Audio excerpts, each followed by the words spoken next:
आज का जो टॉपिक है वो देखो पहले लिखा ही है कि my special technique to memorize and increase the efficiency. Okay, so lot of you are questioning me about how to memorize the entire thing, or we are unable to solve question when we are in exam hall. Okay, so मैं अभी next 10 minute दो मेरे को, ठीक है, 10 minute भी नहीं, 5 to 7 minute. Okay, आपको मैं ऐसा टेक्निक बताऊंगा कि आपको पूरा जो आप पढ़ोगे वो कभी नहीं भूल पाओगे, और भूलोगी भी लेकिन बाद में याद आ जाएगा आपका, मतलब दिमाग इतना अच्छे तरीके से आप काम जो है ना, मतलब डेवलप कर लेगा उसको कि आप भूल भी नहीं पाओगे। देखो, आज का जो स्टडी मेथड है इसको हम कहते हैं सिंक्रो स्टडी। मेरा सिंक्रो स्टडी मेथड आपने सुना भी होगा बहुत सारी जगह में, है ना। थोड़ा मैं मॉडिफाई करके बताऊँगा इसको, और मैंने खुद भी इसको फॉलो किया है, अभी भी फॉलो करता हूँ, और बहुत काम का है ना। देखो, सिंक्रो स्टडी मेथड मतलब क्या है, हम लोगों को किसी भी प्रॉब्लम को सॉल्व करने के लिए उसके जड़ तक जाना होगा। एग्ज़ाम हॉल में एक्चुअली होता क्या है आप बताओ, दिल से बताना है ना। देखना मैं जो बता रहा हूँ ऐसा ही होगा, मतलब बताना कमेंट में कि ऐसा होता है या नहीं। आप लोग क्या करते हो, ऐसे करके पहले सपोज करो केमिस्ट्री का मोल कॉन्सेप्ट का कोई क्वेश्चन है ना, ठीक है, उसको आपने थोड़ा बहुत कर लिया, ठीक है ना। सेकेंड में आपको एटॉमिक स्ट्रक्चर नहीं, एटॉमिक स्ट्रक्चर नहीं, सेकेंड में आपको ऑर्गेनिक केमिस्ट्री में जीओसी का कोई क्वेश्चन है, ठीक है ना। अभी देखो, थर्ड वाले में क्वेश्चन में से ऐसा करके क्वेश्चन रहते हैं, और थर्ड में सपोज करो कि थर्मोडाइनमिक्स में कोई क्वेश्चन है ना। फोर्थ में सपोज करो आपको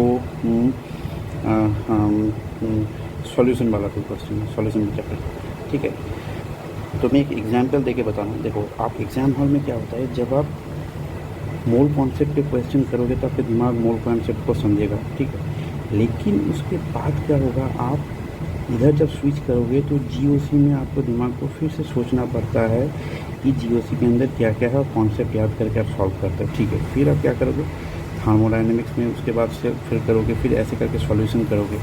तो ऐसे क्या होता है कि आपके अंदर दिमाग, आपको बार बार दिमाग को प्रेशराइज करना होता है, और प्रेशर की वजह से क्या होता है, प्रेशर की वजह से क्या होता है बताओ, एफिशिएंसी डाउन हो जाता है आपका, एफिशिएंसी, प्रेशर इंक्रीजेस और एफिशिएंसी डिक्रीजेस, ठीक है ना, और दिमाग आपका जो टायर्ड हो जाता है। तो हम लोग अगर इसी को अगर ऐसे करके दिमाग को अगर देखो, ये चीज़ सिर्फ एक ही तरीके से सॉल्व हो सकता है, आपको घर में ही इसका प्रैक्टिस करना पड़ेगा, और घर में इसको प्रैक्टिस आप दोनों तरीके से कर सकते हो, क्वेश्चन के साथ भी कर सकते हो और थियरी के साथ भी कर सकते हो, ठीक है। अभी देखो, प्रॉब्लम को समझे ना कि आपको बार बार जब चैप्टर स्विच होता है तब आपको कॉन्सेप्ट होता है, लेकिन आपका प्रॉब्लम कॉन्सेप्ट नहीं है, आपका प्रॉब्लम ये है कि आपको चैप्टर स्विच करने में प्रॉब्लम है। चैप्टर जब स्विच कर देते हैं तब आपका दिमाग हिल जाता है, यार अब नहीं हो पाएगा, ठीक है ना। आप दिल से सोचना, आप घर में कभी भी जब क्वेश्चन प्रैक्टिस करने बैठते हो तब कैसे करते हो आप बताओ।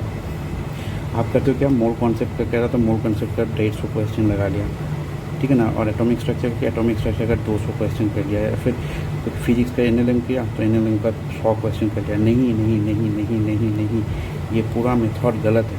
आपको घर में जब आप पढ़ाई करोगे दोनों तरीके से करते हो, आप थ्योरी भी करते हो और प्रैक्टिस भी करते हो, दोनों के अंदर आपको इसी चीज़ को आपको दोनों जगह में मर्ज करना होगा। आप कैसे मर्ज करोगे, तो मैं जल्दी बता रहा हूँ। थ्योरी में क्या करोगे, फिजिक्स, केमिस्ट्री, बायो, तीनों बुक उठाओगे, जूलॉजी या फिर बॉटनी, ठीक है। तो फिजिक्स में सपोज करो आप थियरी के टाइम पे एनएलएम का कोई लेक्चर नोट्स रिवाइज़ करो, ठीक है। तो उसका नोट्स रिवाइज़ किया, हार्डली 10 to 20 मिनट करना, ज़्यादा नहीं, 10 to 20 मिनट। और अगर दिमाग में इसको बैठा होगा 10 to 20 मिनट करना है तो जल्दी वो रिवाइज़ हो जाएगा, वरना आपका यही सेम चीज़ आपको 60 मिनट लग जाएगा, ठीक है ना।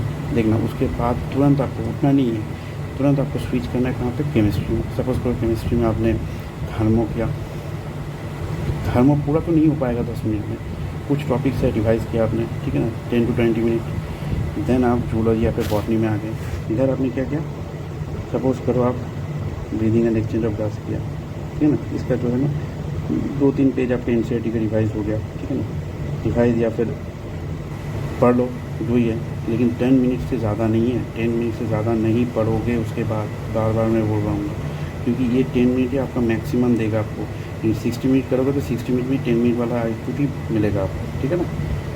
तो ठीक है, ऐसे कर, और इसको सेम चीज़ को आपको क्या करना है, सेम चीज़ को आपको फिर से एक और साइकिल करना है, एक और साइकिल फॉलो करना है, वन मोर ऐसे करके, ठीक है ना। और इसके बीच में आप इसको 2 बार करने के बाद आप इसको क्या करोगे, 10 मिनट रेस्ट लोगे, ठीक है।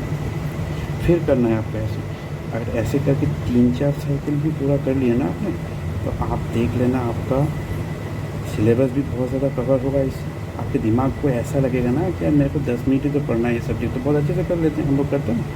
तो ऐसे करके अगर आप करोगे थियोरी, ठीक है ना, तो आपका थियोरी बहुत जल्दी दिमाग में घुसेगा। लेकिन हाँ, पहले का 10-15 दिन आपको लगेगा बहुत बहुत बहुत टाइम कंज्यूमिंग है, लेकिन नहीं, आप उसके बाद देखोगे, आप जब क्वेश्चन करोगे, आप क्या एक काम करना, उसके बाद किसी भी मॉक टेस्ट का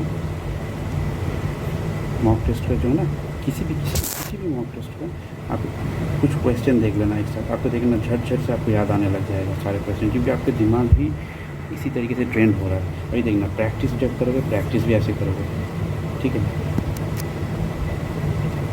तो कितना बढ़िया मेथड मैंने आपको बताया। आप कमेंट में बताना कि ऐसा आपका होता है या नहीं। पर्सनल फीलिंग बता रहा हूँ मैं आपको। प्रैक्टिस कैसे करोगे, फिजिक्स का लिया आपने, फिजिक्स का 10 क्वेश्चन किया कुछ चैप्टर का, ठीक है ना, एक साथ ज़्यादा क्वेश्चन नहीं करोगे। केमिस्ट्री का क्या 10 क्वेश्चन किया, ठीक है ना। फिर बायो का 10 क्वेश्चन किया, बायो का 10 नहीं है, बायो का 20 to 30 होगा, ठीक है। इससे आपका 3-4 काम एक साथ हो जाएगा, 3 to 4, ओके। ऐसा करने के बाद इसको 2-3 बार आप रिपीट करना है। आप इसको 6 से 7 बार भी रिपीट कर सकते हो, लेकिन 2 बार रिपीट करने के बाद 10 मिनट रेस्ट ज़रूरी है, क्योंकि दिमाग में बहुत ज़्यादा प्रेशर आ जाएगा आपको। और आप मतलब याद रखना है, अगर मेरा ये मेथड आप फॉलो करोगे, मैं गारंटी के साथ बोल सकता हूँ, आपको एग्ज़ाम से 1 महीने पहले आपका इतना कॉन्फिडेंस आएगा यार, आप सोच भी नहीं सकते। देखो यार, मैं उल्टा सीधा वीडियो नहीं बनाता, ठीक है, उल्टा सीधा वीडियो में नहीं बनाता, जो पे काम का है वही बनाया मैंने। तो यार, चैनल को सपोर्ट करना, अगर अच्छा लगे तो लाइक करना, कमेंट करना, सब्सक्राइब करना और दोस्तों से शेयर करना। और कुछ गलत लगा तो यार उसको भी मतलब क्या बोलते उसको कमेंट में बताना, ठीक है ना, क्या कहाँ मैं मतलब कुछ इम्प्रूवमेंट हो सकता है क्या नहीं। मेरा भी सेटअप उतना अच्छा नहीं है, मेरा माइक और ट्राइपॉड नहीं है, तो मैं बाद में जब आएगा तो और अच्छे से आ जाएगा वीडियो, ठीक है ना। चलो ठीक है, टाटा बाय।